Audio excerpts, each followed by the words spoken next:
Hello and welcome to episode 2 of BORED-GEOISIE. I'm Aditya Khanna. With me is my friend Shaunak Odaukar. Shaunak, say hello. Hello. And we are here to discuss another week of news in the TV show that is Indian politics and India in general.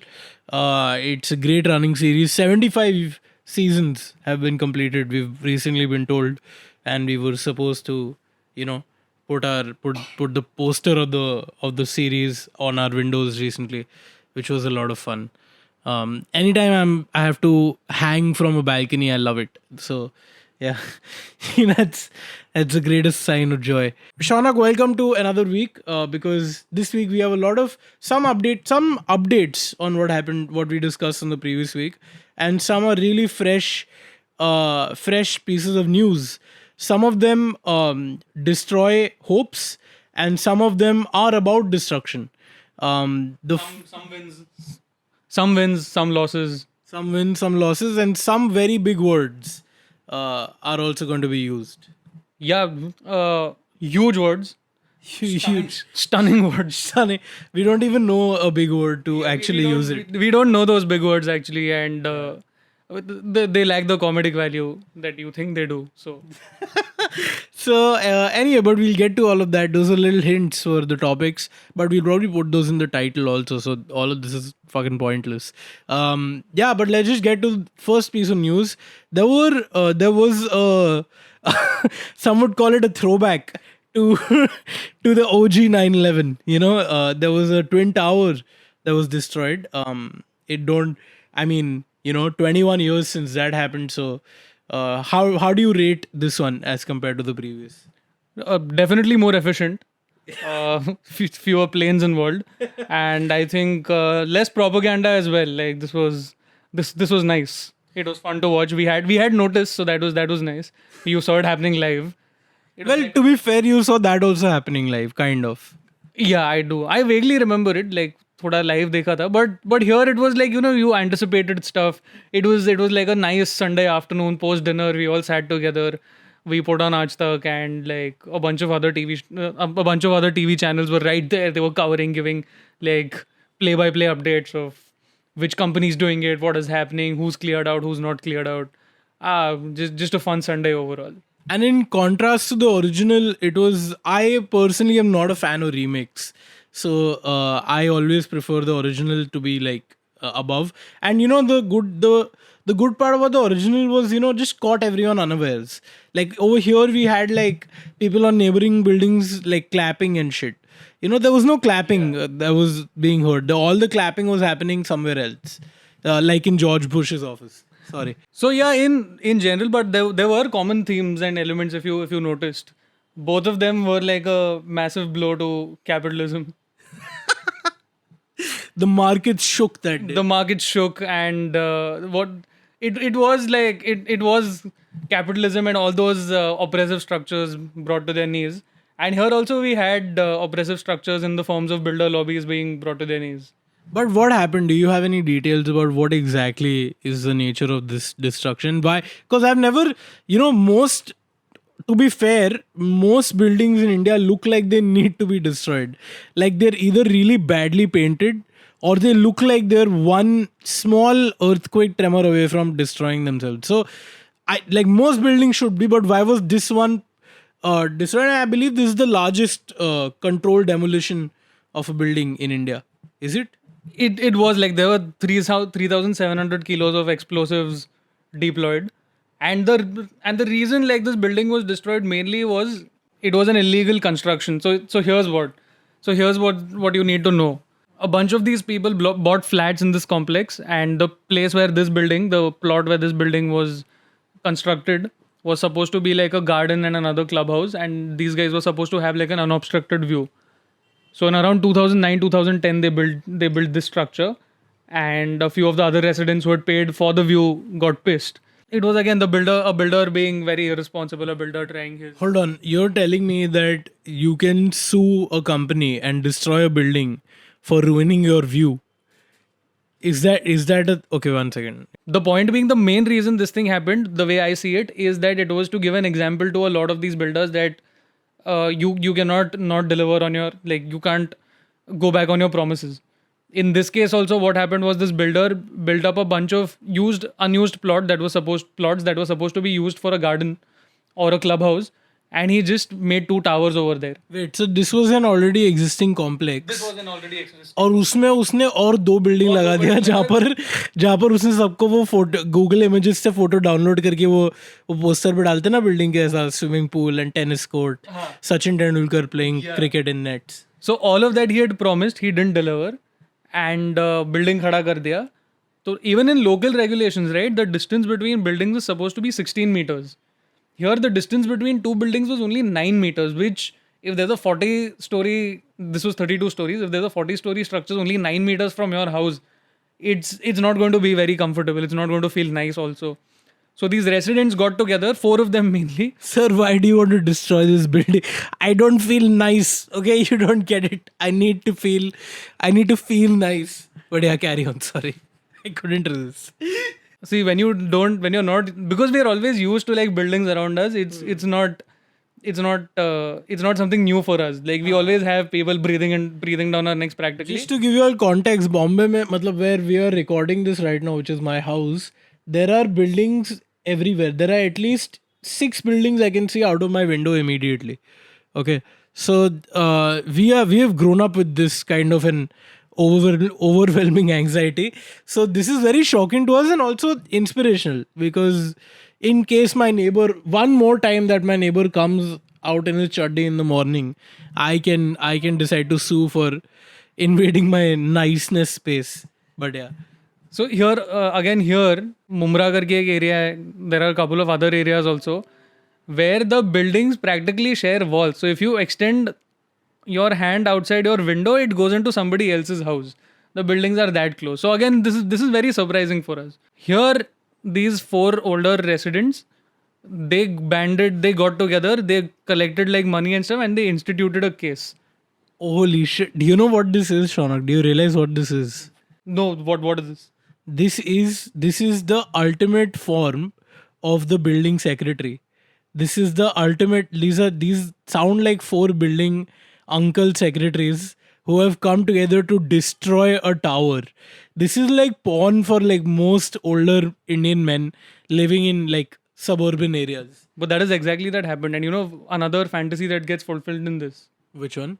All 4 of them were ex-government employees. Oh shit, dude! This is like I completely understand why it was playing on TV the entire time and it was being built up and like it was basically porn. It's basically old man porn, you know, like porn for people with only mustaches.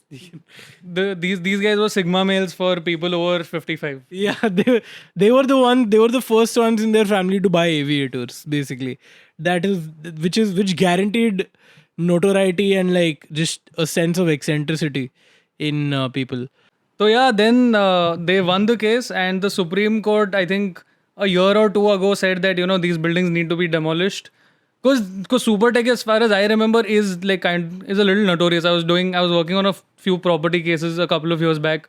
Wait, are you allowed to talk about this? Yeah, they aren't my clients or anything. Okay. So I'm not mentioning who my clients or anything are. But they're not even in the picture in this case. SuperTech was just a case study that I used because they were heavily involved in a lot of shit, and they were the most common names for cases in the Haryana era. Illegal construction was illegal constructions, grievances of people who have bought flats. Like land grabbing and all, like heavy stuff like that also? No, just the usual stuff of builders of making buildings and not delivering on time. So that is what happens generally. Dude, that is really fucked up. Like that is something, like I personally know people who have suffered from that stuff, and that is actually, like when you think about like that movie Khosla, which by the way, if you want to become a member of DissContent and join our WhatsApp group where we have discussions like these and mostly on movies, you can join using the join button on YouTube, which has a reference to Khosla. You can become a broker or a party. They have different rewards, but both of them give you entry to our WhatsApp group. But yes, I was saying, like in that movie, Dibakar Banerjee, who made the movie, had said that this is not a, like people are treating it as a comedy and it has a comedic treatment, but it's genuinely a really sad kind of a story. It's a horror story almost. Because for Indians, like a lot of people who grow up doing everything right and they do their job for 20, 30 years and save up, and they want to buy a house and they buy one, and then it turns out to be like nothing, and that construction is never complete. That's like so many cases out there and so many abandoned buildings. So do you think this will actually have an impact on builders not fucking around?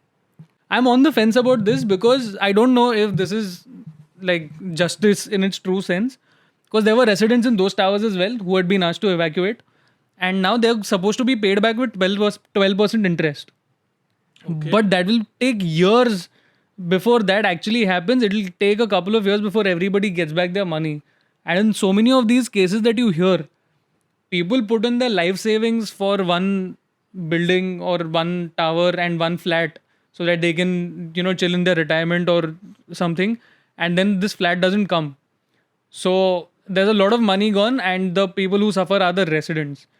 And coming from Mumbai, we should be a little skeptical of all builders, because the high prices that you see in Bombay today, all the jokes that are being made about living in matchbox size apartments are true because of a set of 5 builders who in the 70s decided to block a bunch of land, and property prices in the city grew. So yeah, we have our own set of grouses against builders in general. Because even if they lose out, right, they're not going bankrupt the same way somebody who's lost his entire life saving does. They still probably have a roof over their heads. Correct. And they probably have enough money to like fuck off from the country if they have to. Yeah. Worst case scenario. Yeah, but again, here also, like, it's not, there's a nexus involved, because a lot of these building projects are financed by banks and financial institutions, and the rates of interest that they put on these builders to pay back are also kind of crazy. Like, it's 16% interest a lot of times. If you've done like basic investing and stuff, the general math is 12% compound interest doubles in 6 years. So your amount, the interest that you get is the same as your amount if it's 12% compounded over 6 years. So 16% Hold on, interest. I didn't understand any of that, but yes, go on. 6 years, the amount, your interest doubles over. 16%, that becomes much heavier. So a builder who can't pay back his money gets delayed on the construction end. And again, the conclusion is the people who suffer are the residents, are the people who buy the flats. So the common man is getting jacked again. So yeah, happy demolition, but maybe not so much. No, but what I would like to say is the most amazing piece of sorry for lightening the mood after that heavy blow of reality from Shonak. But what I would really the funniest news to come out of all of this was I just read 1 hour ago an article which said that new bids are being placed on that plot, and the first name that is coming up is SuperTech, and they are trying to build on that land.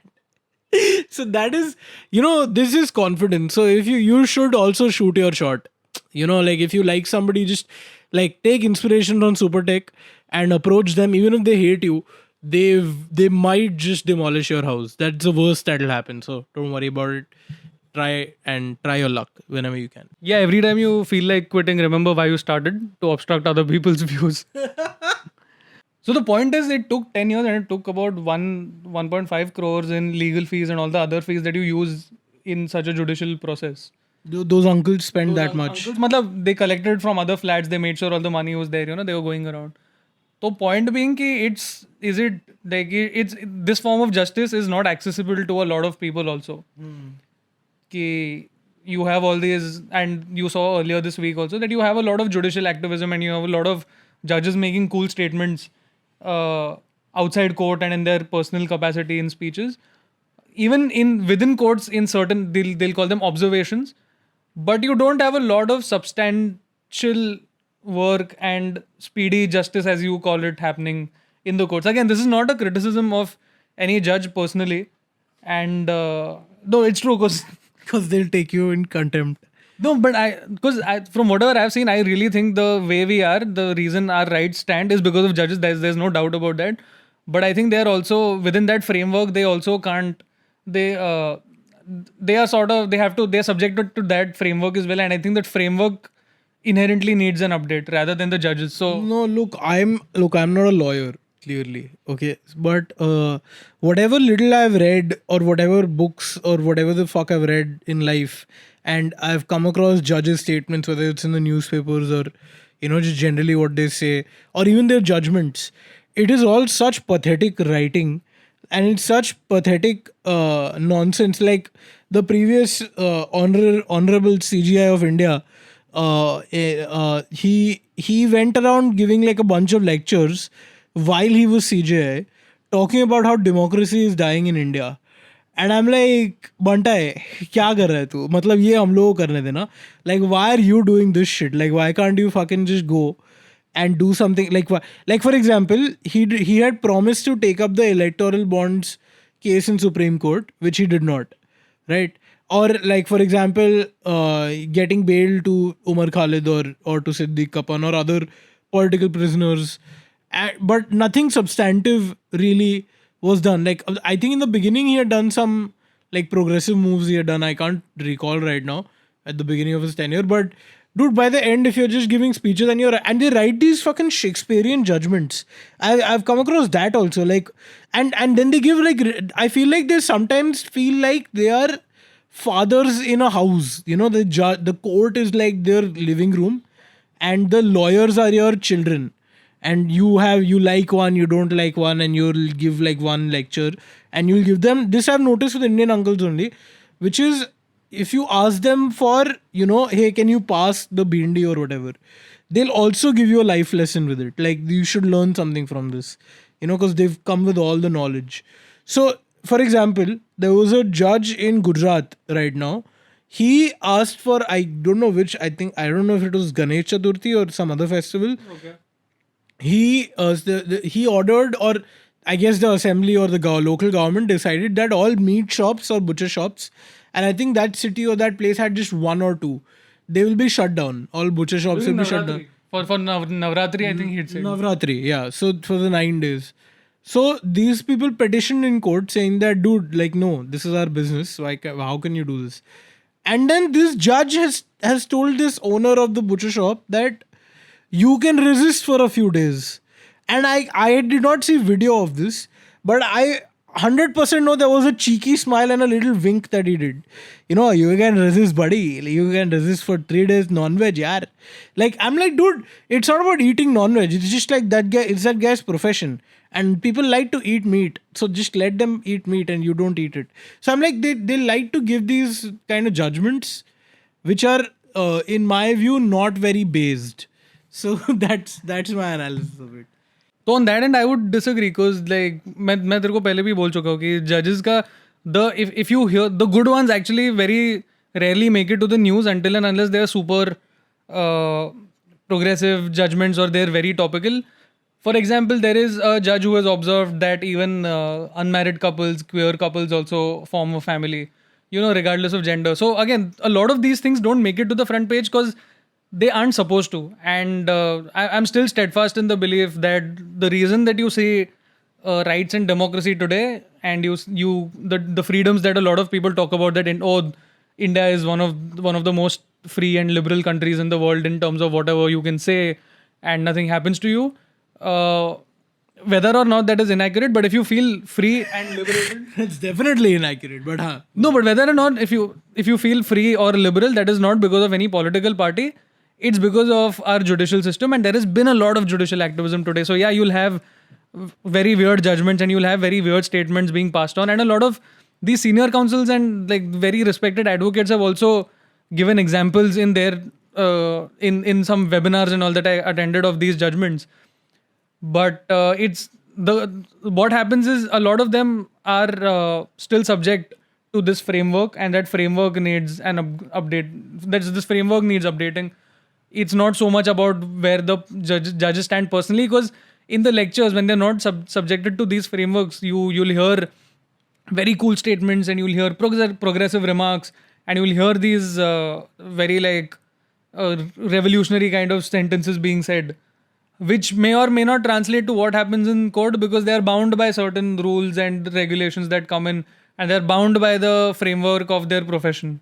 But did you check out the news coverage of SuperTech? I mean, you saw it on Aaj Tak and all. Yeah. But like, तूने वो पूरा देखा क्या the fucking frenzy of how crazy It they was went? being covered like a festival.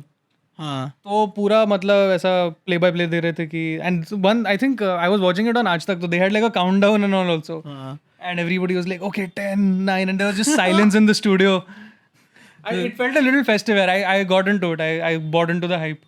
You really love news spectacle moments, no? Because I remember when, and this is throwback, when SSR thing had happened, the whole news spectacle of it. I remember you were like very intensely into it. Nah, that so you generally enjoy these. Yeah, for about 70 days together, I was consuming 3 hour 70 days. 3 hour long debates on what was happening with Bollywood politics and the general state of Maharashtra politics. What did you discover from that? I don't remember a thing. It was Republic, man. It was just stuff like Arnab shouting and Arnab just screaming his ass off. Yeah, that was his moment in the sun. Yeah. Yeah. What I remember though now that what I remember is assault. Assault. What was that? You know when the cops came to Arnab's house. And Oh he just- dude, oh dude, that's the funniest video in the world. Because it is in real time. You see like him going from I'm not getting up from the sofa. Bacha! Like he just went like that, no? and they lifted him up while he was sitting. Yeah. Like he was sitting cross-legged and they lifted him up straight and he just started screaming assault, assault, assault. Damn good strategy though. He pulled all his body weight down, made sure they couldn't, and like Mumbai police not the fittest bunch always. So Yeah. yeah. Though it was Parambir Singh only, no, who came to arrest him. He some SI, some local SI. And then I know that photo of his that went viral in the police van, and him looking outside like, these people. He's just such a cranky baby. Yeah, which is I find these moments so satisfying because these people fucking shit on activists who have nothing. Like a lot of I'm not saying all but like a lot of activists genuinely have nothing. Like even the popular ones, man, I don't think they have personal wealth utna zyada. Right. Kuch ke paas hoga, the very very famous ones, but the normal workers, the people who like actually like even your human rights lawyers and all that stuff, like they don't have much. Yeah. And when those people get arrested or like when this one who's the Varvara Rao was arrested, all these people are arrested, they're not Sudha Bhardwaj. It's not like they're always graceful, and they're always like I know I'm doing the right thing. I don't care, fucking take me to jail. I know this system is not for me anyway. So they all do this shit. Arnab's disbelief at being arrested is like, but this system is for me. Like that was his whole. But the thing is, Arnab knows what he's doing. He's going to he milks it to the fullest. I think Navika Kumar buys into whatever the spectacle that she pulls off. I think she legitimately buys into it because there are all these promos, if you've seen, of her just dramatically putting on glasses and there's a drop of ink that falls on a paper. Oh, dude. The drop of ink actually leads to CGI and Navika shouting on news also. So again, just badly edited. Yeah.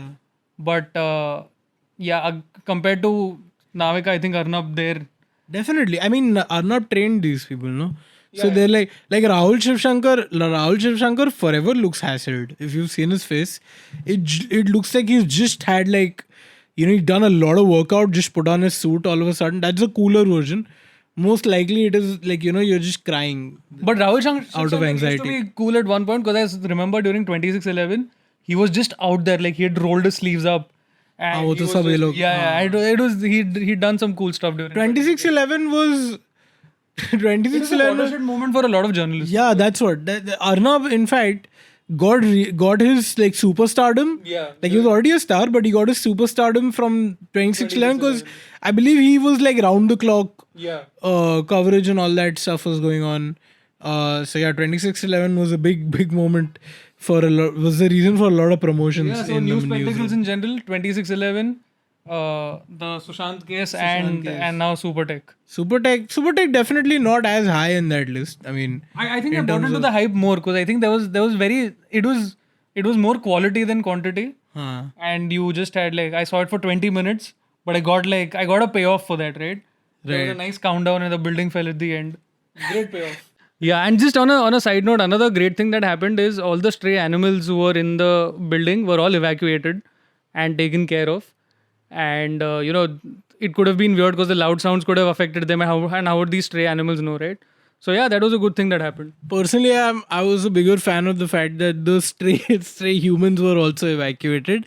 But yeah, I guess all of us have our preferences. Let's move. Shaunak, you want to move on to the next topic? Yes. Okay. Let's go. So let's go to the next topic, which is Shaunak, tell me the name of the topic in the way that you told me before the recording, and I told you कि ये podcast में सही sound करेगा. So handsome Prakash Raj, Shashi Tharoor, has thrown his hat in the ring His lungi. for the post of Congress president. And now for the more important part, okay, the more important aspect of this, like the Shashi Tharoor jokes are not funny anymore. मतलब नहीं हंसे आता है अभी तुम. I know you want to fancify words and you make those jokes about idli being rice cakes with semolina on them. They're not funny. A bunch of people have done them. Varun Thakur did something with poha. Retire them. Big words, just let go of them. Shashi Tharoor, or as Shaunak called him earlier, Shash, has trying to run for the role of Congress president. What do you think about Shash's chances? I personally do not care for Shash or his personality. Like, yeah, you speak great English, so what? But can you spit bars? Because like you should at least be able to rap, okay? You can write books, you open dictionaries, dictionaries, and you have all these words that you throw, Farrago and stuff like that, which, by the way, which was the start of all of these jokes. And again, this comes from a very personal place. They're not funny, guys. They're not funny. Just to give you all context, Shaunak is a lover of language. Like he makes love to the alphabet R. So like he genuinely like is a very big reader and stuff. And so I feel like to Shashi Tharoor, this is the equivalent of like, if you're like a musician and you're like some classical musician and you just all your life you have done your work very hard and you see Pandit Ravi Shankar getting to the top and you're like, ये hack है इसको कुछ नहीं आता. But it's not just that, because again, going back to the hip hop references, I also like hip hop, by the way, because I think it's great literature, and if you think otherwise, पर ये क्या expectation है कि वो rap करे? it's just if he knows so many words, right? He should be able to string together a rhyme. Okay, otherwise those words are pointless. I don't know where he stands on policy. I don't know where he stands on policy. I don't know what he does otherwise. I just know the fact about him that he uses fancy words, okay? So you might as well put those words to good use other than writing books. Hack. Use some throw some street knowledge in there apart from just being such a intellectual elite, which I don't think have done, like, I don't think that's of any service to this country at this point. I don't think he's an intellectual elite. I just think he's from Kerala. Like, it's just, that is just, people from Kerala, no, like, you can take the most dumbest fucker from Kerala, but they behave like they're like Aristotle's second nut, So they like, that's just their personality in general. You can't, like, have you read any Manu Joseph article? Like, Manu Joseph's books are also like good enough and all, but like just being from Kerala does that to you. Like, just makes you I feel like being from Kerala makes you a bit of a cat, They behave like cats a little bit. Do you find that with your Malayali friends? I have no clue what you're talking about. I don't know how the cat references came in. Because my whole point was, okay, I'll tell you why he should rap, okay? On the point of vocabulary, explaining that. And this is one of my favorite facts about hip-hop in general, is that there is an underground rapper called Aesop Rock. Not A$AP Rocky, not Rihanna's boyfriend. Aesop Rock is supposed to have has a bigger vocabulary than Shakespeare. He's used more words in his discography than Shakespeare has, okay? So Shash, step your game up. Basically that. And I feel like once मेरे को तो लग रहा है कि उसका like he will lose this election clearly, and then he will go on to like, he'll just become like a part-time fucking, I don't know, he'll be like a professor, or like he'll just go do something, because he'll be like, why the fuck do I need this when I can, when I can go to Europe and like that sort. Can't say that, no, Shaunak? Yeah, you could also call him Yassified Prakash Raj. Yassified Prakash Raj. He is very yassified. Yeah. He's like Prakash Raj also drops, like Prakash Raj drops a lot of truth bombs randomly, but I feel like people can't get the Jaikan Shikre out of him, Like, you might take him out of the Jaikan Shikre, but you cannot take the, You get what I'm saying? Yeah, and I think Prakash Raj is actually a better politician and better that way, has more quality than Shashi Tharoor. No, he keeps losing. What the fuck is? No, he keeps. Of He's course, a better person. yeah, But that automatically makes you a worse politician. yeah, maybe. So I think as a person, Prakash Raj is more depth, because what does Shashi Tharoor do, right? He writes a few books, he strings a couple of words together, and like big words in general. And I feel like that shouldn't be the basis for that much importance as much as Shashi Tharoor gets, because I know nothing about this guy. I do not know about his stand on anything except for the fact that he strings words together. He is also alleged to have killed his wife.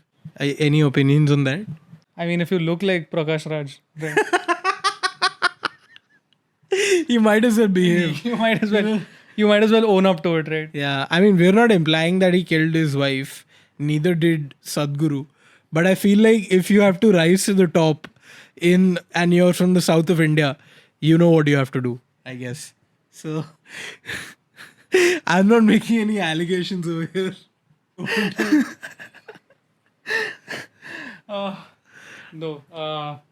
Yeah. I mean, there seems to be a pattern over here. In order to he's convinced everybody else that he has had a good hold over language.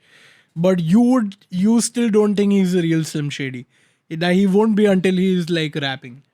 I don't know how he's putting those tweets together. He's probably just opening a dictionary and just picking out words, or just Googling big words or something like that. But if he can spit bars, then I know that he's doing it off the top of his head. Also, he's doing it off the top of his head because, continuing from our last episode of analyzing great physical features of politicians, great hair, but do you think his hair is a wig? Because it's very bouncy. If you've seen him in interviews, very bouncy and shiny. I hate to burst your bubble. I saw him in person, and it's not that great. I also saw him in person once. Yeah, I guided his car to parking. I'm not kidding. I was a volunteer at a literature festival. But did you see, like, he's losing like a significant amount of his hair? Is he? He is. उसका बीच में से जा रहा है बीच में थोड़ा पीछे से जा रहा है. So again, like there's something definitely off. But you know, in the 2 seconds that I met him, where I was telling him कि sir गाड़ी आगे left पे लगाओ, and he said thank you so much. He said that. Damn. I think he's a damn nice guy because of that, and I feel like then he should be Congress president. Because then I can say I made the Congress president park his car in a place, and then I can make up that story to be whatever the fuck I want it to be. Yeah, I'll concede to that point. Okay, like fair enough. If you think he's a nice person, maybe he should be Congress president. Shaunak, also, I would like you to laugh loudly because this is a hack for podcasting. When you laugh, the audience thinks what you're saying is funnier than what it is. जब तू हंस रहा था ऐसा मुंह बंद करके मत हंस, तू हंस. मैं generally भी silently हंसता. हाँ, मैंने देखा है. You're a very silent assassin laughter, like the enemy of every great stand-up comedian. Just imagine a room full of you attending a stand-up show. Just the guy will kill himself, or he'll be so confused. Once again, you laugh without making any noise. Concluding on Shashi Tharoor's this thing, I feel like he will not win, mainly because, you know, I'm not sure if Rahul Gandhi will let, even if he doesn't win, I don't think he will let anybody good looking take the role of Congress president, because whether he is Congress president or not doesn't matter. He has to be the best looking person in the party. And when you combine Tharoor's looks and personality in general, and those very nashili eyes, you know, his eyes always look like abhi do peg laga hai, you know, like it's just always a little dreamy. So I don't think that will be acceptable to the Gandhi family. I heard. His eyes are fucking great eyes. Great eyes. Yeah. Glassy as fuck. Yeah. They always looks like a couple You of will get lost in them also a little bit. Yeah. I think that's why. I feel most people have. Yeah, maybe that's why I think I don't know much about his policy. I think I got lost in his eyes a little bit. And it always looks like he's a couple of drinks down. He's gonna tell you a cool story from the 80s, how he smoked a joint with like fucking Tupac or something. You know, he seems like that uncle who unexpectedly like will have some crazy youth stories.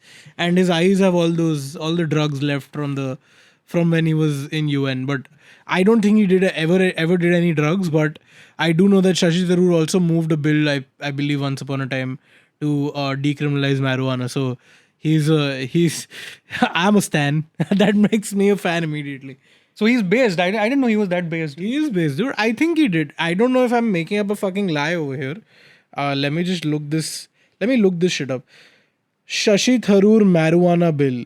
According to the News Minute, Shashi Tharoor and his nephew Avinash argue that revenue collected on imposing tax on marijuana can be used to educate people about the risks of the drug. The debate around legalizing cannabis continues, but the latest person to bat for its legalization is Tiruvananthapuram MP Shashi Tharoor. This guy is the best dude, man.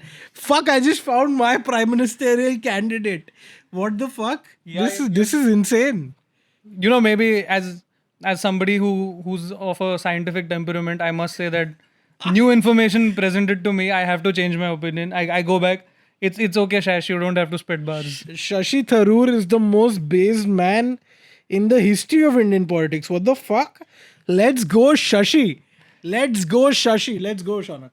Yeah, we're all for Shash 2028. Shash 2020. 2028, you don't think he stands a chance right now? I don't know. I thought it seems a little unreal, no? It does seem though, dude, imagine 2024 if he becomes prime minister and if he somehow legalizes marijuana. I think he immediately he will I think I am willing to absolve him for all murders. But do you also want to deal with a bunch of hippies? See, the problem with marijuana is that, as you rightly pointed out, hippies also come with them. But I've from a lot of TV watching experience, I know that if you carry a pepper spray can and you just take their joints, pepper spray them, go back home and smoke it alone. That's the best I recommend. So a solution to hippies is assault. Basically, assault. Yeah, that's a solution to hippies. We don't condone the use of drugs on this podcast. Everything we talk about is for satire, and any judges who this evidence will be presented towards, we do not mean any offense when I said that you guys are boring as fuck.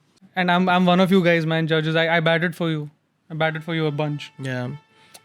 All right, so let's hope Shashi wins everything in life now, and move on to our third topic, to people who are not winning things, which is the country of India has lost to the country of Pakistan in the Asia Cup in the second match. Shaunak, did you watch the match? I did watch the match. And first of all, before we get to the losing and the dropped catches and all the name calling and shit, but King Kohli's back, dude. Fucking Kohli's back.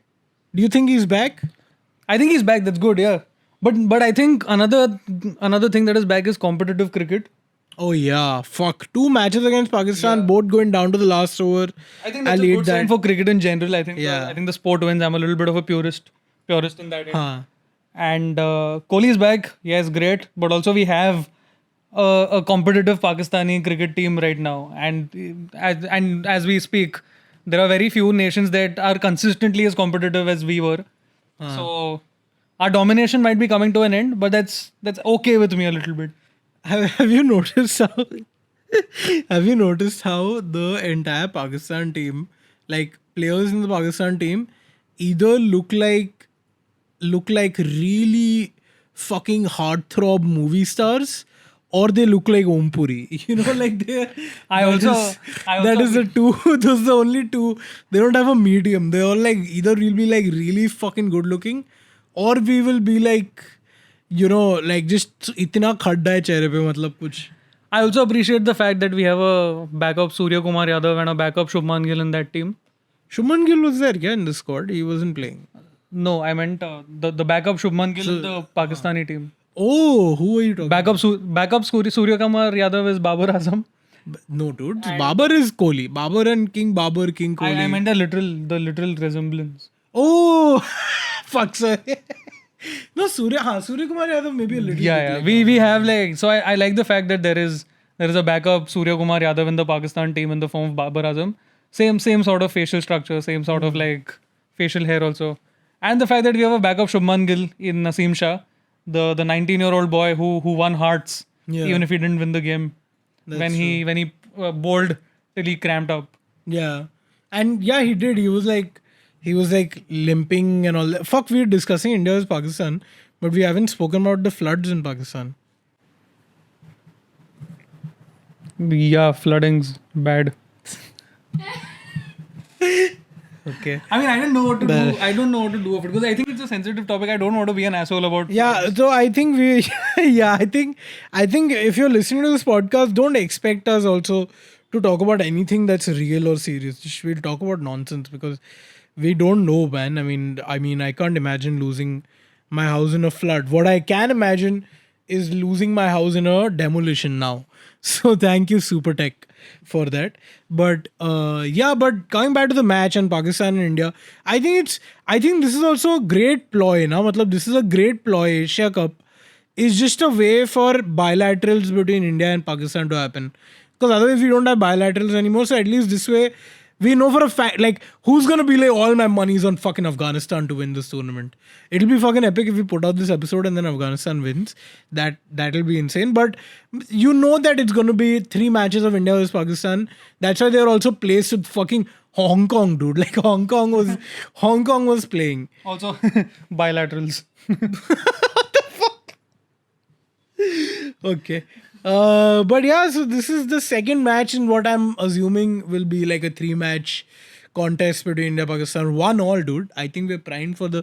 But what is newsworthy out of this is that Arshdeep Singh, probably one of my favorite young players to actually show up on the scene from the IPL. I've been watching him and he's like a great left arm pacer. And he dropped a fuck all catch. Matlab, that was it's a sitter of sitters. Like anyone should catch that. And he was clearly very casual and he dropped it. But after that, he's being called a Khalistani on Twitter. Yeah, but he also bowled the final over and he took a wicket. Like, what more do you guys want? Yeah. In the final over. Plus, also, to be fair to him, that catch I don't think would have done much. एक तो उनके पास बहुत सारे batsman बाकी थे, I think Pakistan के पास.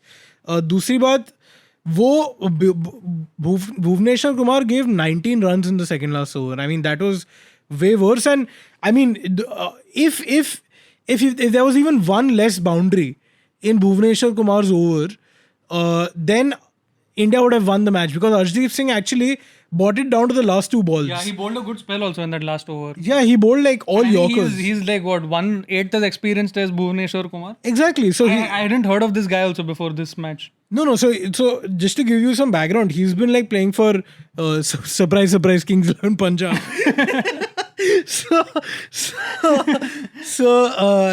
Yeah. So I mean, he's been like the death bowling specialist for Punjab for a while, and he's been brought to the Indian team recently, and he's performed really well in whatever matches he's played. I believe even now he was one of the better bowlers out of the young lot, at least. Definitely better than Avish Khan and the Kashmiri guy who bowls really fast.